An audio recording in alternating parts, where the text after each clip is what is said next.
In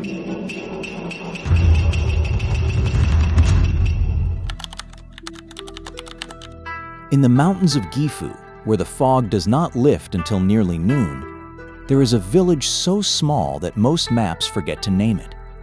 The houses are made of dark wood, softened by decades of rain. A river runs beside the village, slow and quiet, as if it, too, has learned patience from the mountains that surround it. There, in a house with a leaning roof and a garden of white stones, lived a man named Sato Renzo. He was 78 years old. Long ago, he had been a woodworker, the kind who built doors, tables, and the wooden beams that hold a home together through storms. Now his hands trembled too much to hold a chisel. But every morning, before the sun had fully risen, he still walked to his workshop, not to build, just to sit, just to remember what his hands used to know. His days were simple. He woke before light, boiled water for tea, and sat by the window watching the mist rise from the river. He swept the stones in his garden, not because they were dirty, but because the sweeping calmed something in him that words could not reach. In the afternoon, he walked to the small shrine at the edge of the village, lit a single candle, and sat in silence until the flame burned low. To the villagers, he seemed like an ordinary old man. But Sato Renzo carried something heavy inside him, something no one else could see. For most of his life, he had struggled with anger. Not the anger of shouting or violence. His was quieter and more dangerous. It lived beneath his skin, waiting. A dropped tool, a disrespectful word, a broken promise. Small things could ignite something enormous inside him, a fire he could not always control. When he was young, that fire had cost him things he never spoke about. A friendship broken beyond repair. A brother who stopped visiting. Years he could not get back. So one winter, when he was 38 years old, he made a decision that would shape the rest of his life. He decided he would spend the remainder of his days learning to master this fire. Not to destroy it, but to understand it. He did not read books about anger. He did not seek teachers who claimed to have easy answers. Instead, he built a discipline from the materials of ordinary life: tea, silence, wood, and water. Every time anger rose in him, he would not speak. He would walk instead, down to the river, no matter the weather, no matter the hour. He would stand at the edge of the water and watch it move. Rivers, he began to understand, do not fight the rocks in their path. They do not scream against the stones that block them. They simply continue. They bend. They flow around what resists them, patient enough to wear even mountains down over centuries. He began to ask himself each time the fire rose, am I the rock or am I the river? At first, this discipline felt impossible. Anger does not wait for philosophy. It does not pause for reflection, but slowly, over months, then years, the pause between feeling and reacting began to lengthen. A single breath, then 3, then the length of a walk to the river and back. He told no one about this practice. There was no ceremony, no announcement, just quiet, repeated effort.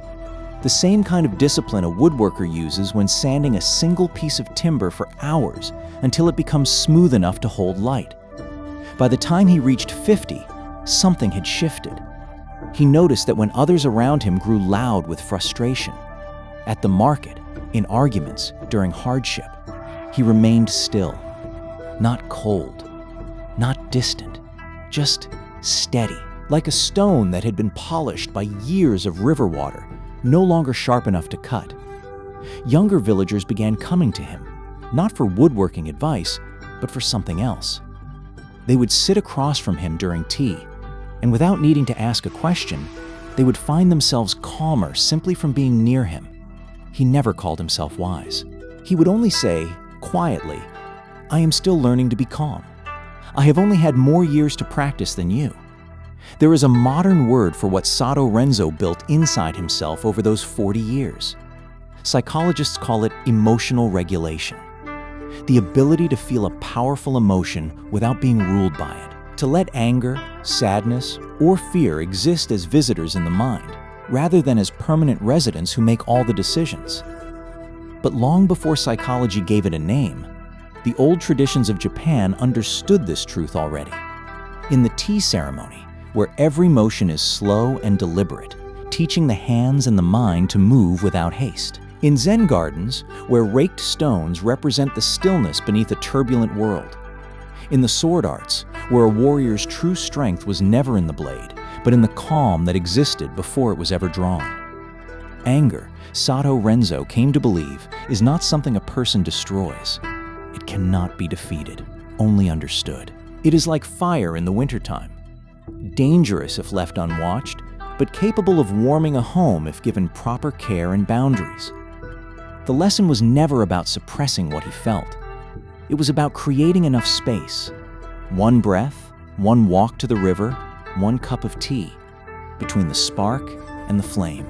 Now, in his old age, when the fog rolls low over the mountains and rain taps gently against his wooden roof, Sato Renzo sits by his window and watches the candle flicker on his table. His hands no longer build doors or tables, but something else has been built. Quietly, invisibly, over 40 years. A kind of peace that cannot be broken by small things. He often says that mastering anger was not the goal. The goal was simply to remain a river, even when the world insisted on placing rocks in his path. Perhaps this is the quiet truth hidden in his story. We are not asked to eliminate the fire within us. We are only asked to tend it, patiently, honestly, for as long as it takes. Some lessons cannot be rushed. Some wisdom is not found in books, but in decades of small, repeated choices.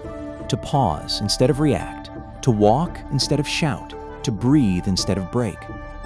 Somewhere in the mountains of Gifu, an old man still lights a single candle each evening. Not because the room needs light, but because he has learned that the way we tend small flames, quietly, consistently, without rushing, teaches us how to carry the larger fires within ourselves.